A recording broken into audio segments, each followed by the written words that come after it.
దాదాపు 15,400 చిల్లర కోట్లు కరెంట్ ఛార్జీలు పెంచి భారం మోపింది. ఎలక్షన్ సమయంలో చంద్రబాబు నాయుడు గారు ప్రతి ఒక్క చోట, ప్రతి ఒక్క సందులో, ప్రతి ఒక్క ఊర్లో, ప్రతి ఒక్క పల్లెలో విద్యుత్ ఛార్జీలు మేము పెంచాం, వీలైతే విద్యుత్ ఛార్జీలు తగ్గిస్తామని పదే చెప్పుకొని వచ్చినారు.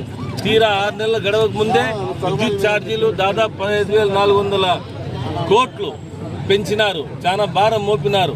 కాబట్టి మన ప్రియతమ నాయకులు మాజీ ముఖ్యమంత్రి వర్యులు వైఎస్ జగన్మోహన్ రెడ్డి గారు ఈ నిరసన కార్యక్రమానికి పిలుపునిచ్చారు.